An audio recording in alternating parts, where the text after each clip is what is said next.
Hyvää iltaa, hyvät katsojat, ja tervetuloa jälleen Israel-studioon. Israel ja Israelin kansa elää syvää traumaa. Hamasin järkyttävä terrori-isku 7. lokakuuta 2023 suisti kansakunnan henkisesti tilaan, jossa se ei koskaan aikaisemmin ole ollut. Murhatut noin 1300 israelilaista, satoja panttivankeja, joista edelleen tänä päivänä 50 on Hamasin hallussa, on johtanut siihen, että Israelin kansa kärsii.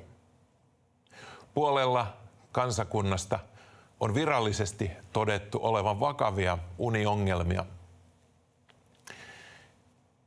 Tähän kun päälle laitetaan vielä sitten nämä muut tilanteet, jotka edelleen ovat jatkuneet. Hamas ampuu edelleen raketteja Israeliin. Hutit Jemenistä ampuvat ballistisia ohjuksia. Näimme juuri tuon 12 päivää kestäneen sodan Israelin ja Iranin välillä, jossa Iran onnistui ampumaan satoja ohjuksia, joista aivan liian monet tunkeutuivat läpi Israelin ilmapuolustuksen ja noin vajaa 30 israelilaista sai surmansa, satoja haavoittui, kymmeniä rakennuksia tuhoutui käyttökelvottomiksi. Israel-studio kävi Israelissa touko-kesäkuun vaihteessa ja kävimme kuvaamassa panttivankien ja heidän omaistensa tukikeskuksessa Tel Avivissa. Ja tässä ohjelmassa esitämme 2 haastattelua sieltä. Ensimmäisessä haastattelussa haastattelen suomalaissyntyistä Arie Geronikiä, joka on tehnyt elämäntyönsä Israelissa. Hän on kansainvälisten suhteiden professori Tel Avivin yliopistossa. Arie Geronikin jälkeen haastattelen israelilaista psykiatria Daphna Shafedia. Hän on hoitanut Gazan rajalla olevan erään kibbutsin selviytyneitä asukkaita. Tuosta kibbutsin noin 400 asukkaasta vain 117 selvisi hengissä tuosta Hamasin järkyttävästä iskusta. Arie Geronikiä. Kiitos jälleen, että saimme tulla tänne panttivankien ja perheiden tukikeskuksen foorumiin Tel Aviviin. Kiitos siitä, että tulitte. Niin, kyllä tämä niin kun, taitaa olla tasavuosi siitä, kun täällä kävin ensimmäisen kerran tämän kuvaustiimin kanssa ja sitten viime marraskuussa joidenkin suomalaisten ja virolaisten kansanedustajien kanssa ja nyt sitten 3. kertaa täällä. Jopa sieltä etäältä Suomesta, kun näiden ystävien kohtaloa olen seurannut ja nähnyt tietysti sieltä vapautettuja ihmisiä ja kuullut kaikenlaista, niin jotenkin on ollut semmoinen vahva myötäeläminen tässä. Mutta se, että sinä olet työskennellyt täällä lähes ensimmäisistä päivistä alkaen silloin lokakuusta 2023, niin minkälainen tämä polku on ollut tähän asti? Nyt ollaan menty 600 päivää, mitä tuo sinun keltainen rintamerkkisi tuossa kertoo. Joo, se on todella 600 päivää ja se on 600 liian monta päivää. Aivan. Kun tultiin tänne 600 päivää sitten, ei kukaan kuvitellut ollenkaan, että tämä kestäisi niin kauan. Meillä oli paljon toiveita. Meillä oli semmoinen tunne, että se jatkuu viikon tai 2 viikkoa, korkeintaan kuukauden. Ei sen enempää. Ja tässä me nyt ollaan ja me ei nähdä vieläkään lopun tähän koko ongelmaan. Pitää sanoa, että mitä enemmän aika kuluu, niin ihmiset ovat, miten sanoisin, toiveet ei ole samat niin kuin ne oli aikoinaan, mikä vaikuttaa tietysti meidän töihin ja ennen kaikkea se vaikuttaa perheenjäseniä. Ne menettää toiveen pikkuhiljaa. Se ei tapahdu hetkessä, se kestää. Ja jokainen uutinen, mikä me kuullaan, se vaikuttaa tietysti aivan heti. Niin, onko tässä 58 edelleen siellä olevan henkilön kuvat? On. Ja tällä hetkellä, siis 600 päivää näiden kidnappausten jälkeen, niin oletetaan, että näistä ystävistä 20 olisi hengissä. Mitä me tiedetään varmasti on se, että 36 niistä ei ole elossa. Niistä muista me ei tiedetä. Pääministerin mukaan 20 on elossa. Ne muut me ei olla varma. Mutta taas se, että ne on elossa, jos se oli aamuna, se ei merkitse, että ne on edelleen elossa. Aivan. Jos ne oli eilen elossa, se ei tarkoita, että välttämättä ne on huomenna elossa. Niin että se on hyvin vaikea tilanne. Ei kukaan tiedä mitään, jos voisi niin sanoa. Kerro vähän omista tunteistasi ja tästä 600 päivän taipaleesta. Miten se on vaikuttanut sinuun? Miten se on muuttanut sinua? Se on muuttanut minua aika lailla. Se on jotain, mitä ei välttämättä ajattele joka hetki päivästä, mutta se on olemassa joka hetki. Siis jos en kuule uutisia joku tunti, niin minulla on sellainen tunne, että ehkä tapahtuu jotain, mistä mä en tiedä. On hyvin vaikeaa olla rauhallisia tässä tilanteessa, varsinkin kun olen täällä foorumissa, osa foorumista, mikä vaikuttaa sillä lailla, että tunnen perheenjäsenet.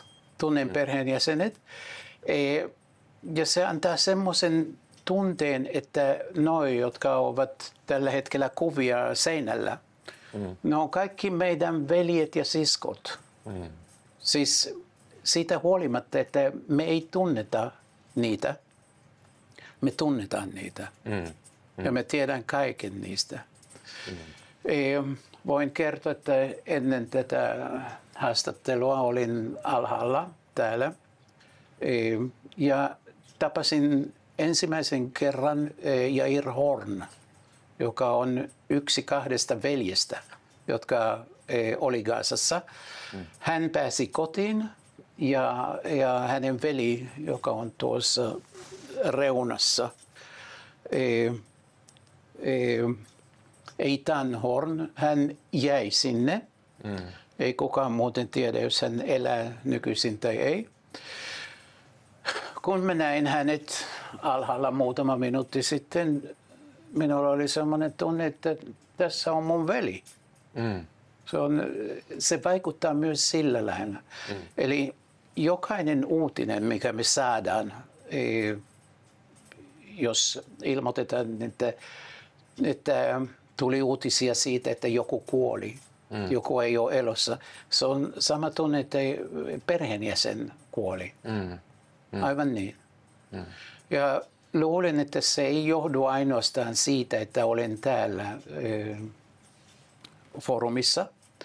Luulen, että se liittyy jokaisen israelilaisen. Siitä huolimatta, onko hän täällä tai ei ole täällä. Se on jotain, mitä vaikuttaa kaikkiin. Tätä kuvakavalkaadia on kyllä järkyttävä katsoa, ja kun miettii niitä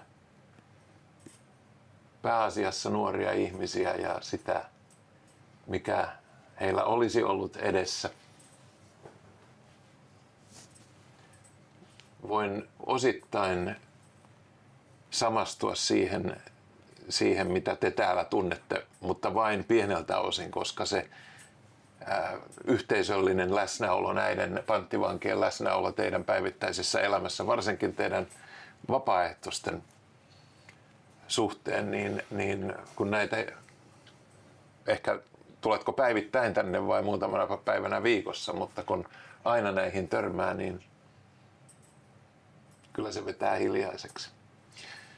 Mutta Arie Geronikiä, kiitos jälleen tästä haastattelusta ja toivotaan ja rukoillaan, että mikä se olisikaan se keino tai ihme, jota tarvitaan, että heidät saataisiin pois, niin se tapahtukoon riippumatta, ollaanko oikeistosta vai vasemmistosta. Just niin. Voimia ja kaikkea hyvää sinulle ja kollegoillesi, jotka teette tärkeää työtä täällä. Paljon kiitoksia teille, että tulitte. Se on hyvin tärkeää, koska tärkein asia tällä hetkellä on se, että ihmiset ei unohtaisi tämän asian. 600 päivää on hyvin pitkä aika. On koko ajan uusia ongelmia maailmassa. Ja nämä panttivangit saattaa unohtua. Ja me tehdään kaiken, mitä me voimme, että se ei tapahtuisi. Ja tässä asiassa te autatte paljon. Kiitos taas siitä, että tulitte. Kiitoksia. Daphna Shafedia, correctly? Correct. Perfect. Wonderful. It's an honor to have you at Israel-studio, a Finnish weekly TV show focusing on Israel and what happens in Israel and in the region. Thank you. Pleasure to be here. Yes. You are a psychiatrist. Yes. And we are talking about consequences of October 7th, how it has impacted life in Israel, what is the general sentiment of people, I mean mentally, and I'm very interested in hearing, and I believe that our viewers in Finland would like to know what's going on with Israeli people. So we hear about the war in Gaza. Sometimes we hear about the hostages still in Gaza, but the war reports are making headlines. But now I want to go a bit deeper. So you've been working with hostages who have come out from Gaza? Not so many hostages, a few, mostly with the Nir Oz population. Nir Oz is the kibbutz which was the most severely harmed. It's very close to Gaza. On October 7th, out of its about 400 occupants, 117 were either murdered or kidnapped, which means 1 of every 4 members of this small kibbutz. And the second worst thing is that no soldier has entered the kibbutz throughout the attack.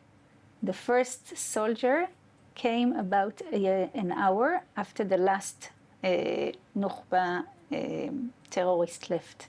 So it's a kibbutz which has undergone Holocaust in that sense.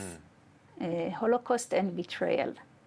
I've been working with them, and I'm a geriatric psychiatrist, so I have been working my whole career with Holocaust survivors. And it's a very unique position to be working with survivors of the Holocaust and now survivors of October 7th.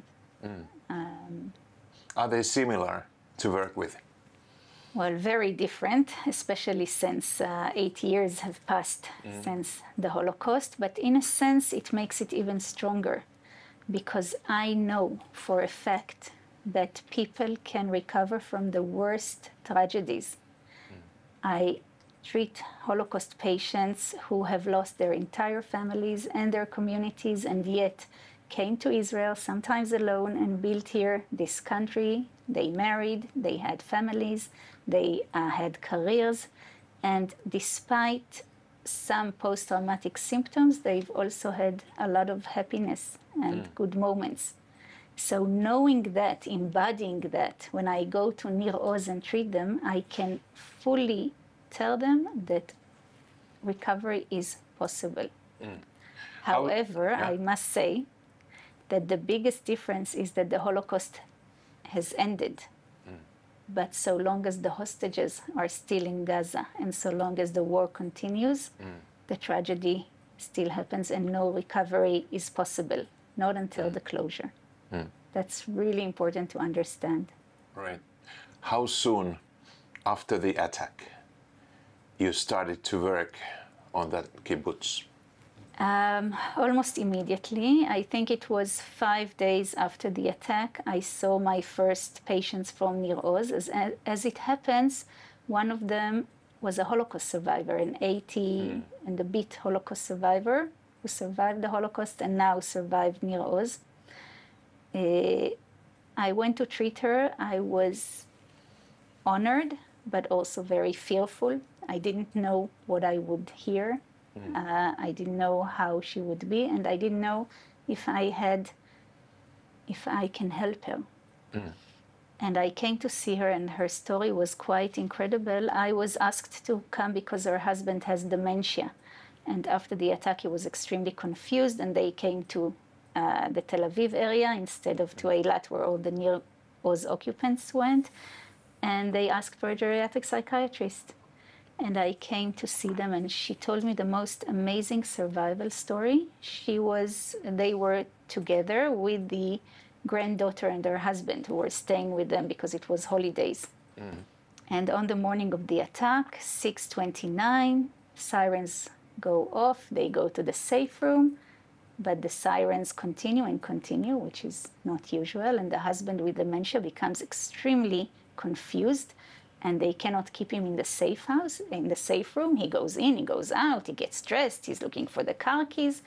Eventually, he goes back to the safe room, lies on the bed, falls asleep, and then they hear the terrorist enter the house.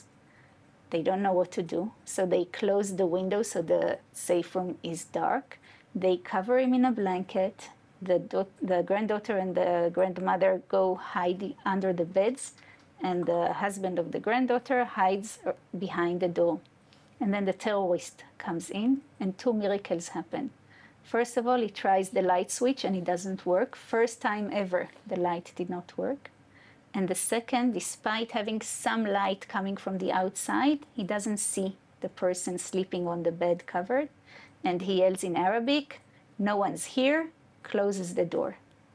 And then they hear the terrorists looting the house.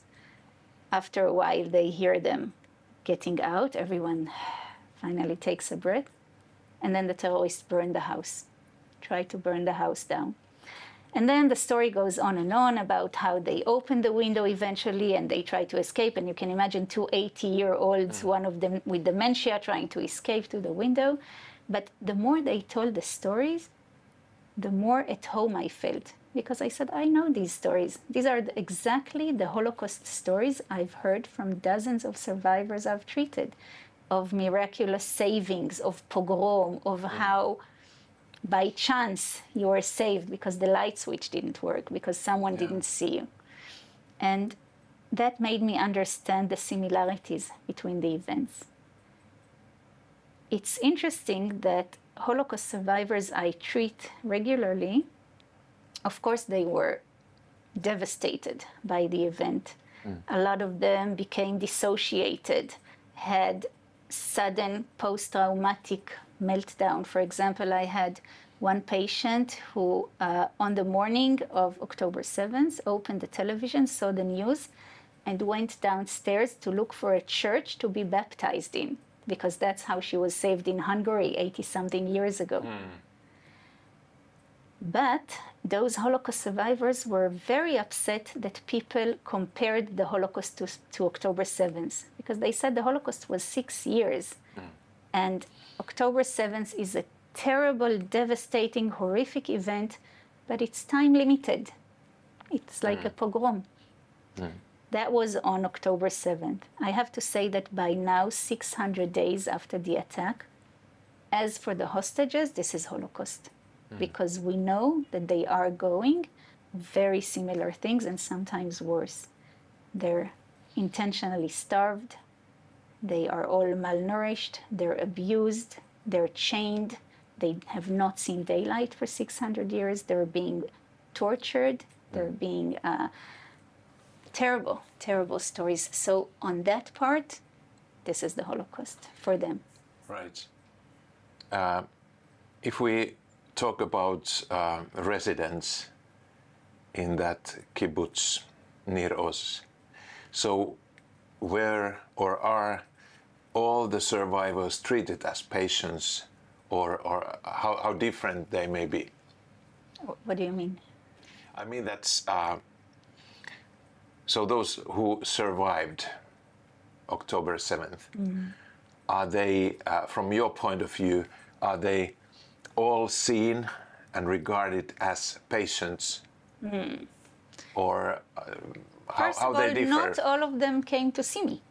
So there are two other psychiatrists in the kibbutz. I think between the three of us, we've seen maybe 30% of the kibbutz population. Some have not needed help. I have to say, these are very strong people. It's a good community. They're good people. They're peace-loving people.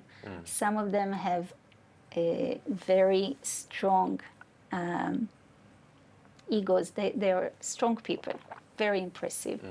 But of course, they underwent the worst thing possible. I think the common feeling of all of them is betrayal. They feel betrayed by the country, by the army.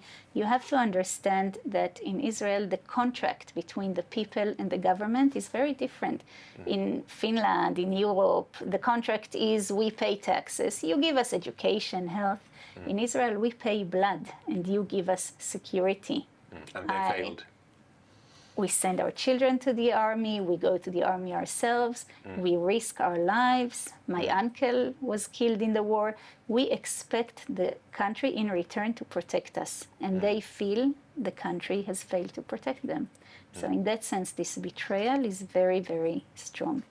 So does it mean that there are people who doesn't believe in Israel, or who doesn't believe in the government? I think mostly the government, and the reason is that the army has taken responsibility. The head of the army, who by now has resigned, Herzi Halevi, after 1 year, went to Nir Oz community very bravely, stood in front of them, gave them the whole investigation, full investigation, apologized, and said, it's my mistake. I take responsibility, and he resigned. Did it help? Very much. You know, it was a very difficult day, but afterwards, I think the relief was incredible. Were people able to forgive him? I don't know, and it's not for me to forgive. And I think forgiveness is very difficult. I think no one seeks vengeance. Not against, definitely not against the army, but I'm not sure against Gaza. You know, terrible things are going on now in Gaza. It's a humanitarian crisis. And I don't think I, for myself, can speak. I'm not vengeful against the population. However, I have to say that it's also a bit difficult to feel compassion. And I'm a peace activist. I've spent my life saving lives. But in Nir Oz, first the terrorists came, but afterwards population came. Women, children, the mob came, they looted, they heard people hiding, and they called the terrorists to find them and to kill them. And when the hostages came to Gaza, the mob was violent towards them, tried to lynch them. So in a sense, it's not easy to feel compassion. But of course, we all wish the war to end. Can you tell something in general about the survivors from the Nova music festivals? How are they doing? What do you know about those who came there? The Nova is a tragedy. I don't think the terrorists knew of the Nova. There were about 4,000 people, and approximately 10% were killed. Some were raped, some were kidnapped. A lot of them were under the influence of drugs. Some of them hallucinogenics, MDMA. So the reactions were unprecedented. I don't think there is another terror attack where so many people were on drugs. It was a horrible event. It went on and on. So the percentage of post-traumatic stress disorder are incredible. And the problem is that the triggers, you know, each one has triggers. The triggers are everywhere. They tried to live by cars, but there was this traffic jam. They couldn't get out. So for these people, every traffic jam is a trigger for their symptoms. So they are not doing very well at all, I'm afraid, despite really being given a lot of therapy. How about those who were not directly impacted?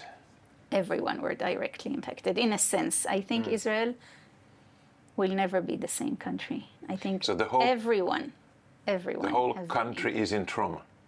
Definitely. First of all, you have to understand it's a really small country. So basically, everyone knows someone who has either who was murdered on that day, who was killed during the war, who was kidnapped. Everyone knows at least one. So it's a family. And in general, the solidarity in Israel is so strong that we all feel connected. Daphna Shafedia. Perfect. Psychiatrist, thank you so much for this interview. It is really, as a friend of Israel, it's so sad to hear so detailed report on what's going on here. So thank you for sharing. And you know, in Finland, we are a small country, much smaller than you, 5.5 million people. But we are a big power in terms of friendship towards Israel. And there are a lot of people who stand by you, who are praying for you. And it's so important you say it, because I do want to say a word of hope. And I think trauma of betrayal is healed by human connection. It was formed because of disappointment in human connection. It will be healed by new human connections. And the fact that you are coming to Israel and you are supporting us, it means so much. And it makes us stronger and hopeful. So thank you very much for coming. And thank you very much for you. Tämä oli viimeinen Israel-studion jakso ennen lomakautta. Tulemme heinäkuun aikana esittämään uusintoja tärkeimmistä, katsotuimmista ohjelmista, jota viime ja tämän vuoden aikana olemme tehneet. Jos tämä tuotanto on innottanut sinua ja innostanut sinua, niin olisi hienoa, jos voisit olla mukana tukemassa tätä tuotantoa. Näet ruudussa maksuohjeet, joiden kautta voit lähettää lahjasi Israel-studion tuotantoon. Kiitos seurasta ja tavataan jälleen elokuussa uusin teemoin ja uusin vierain. Siihen asti oikein hyvää kesää. Hei hei!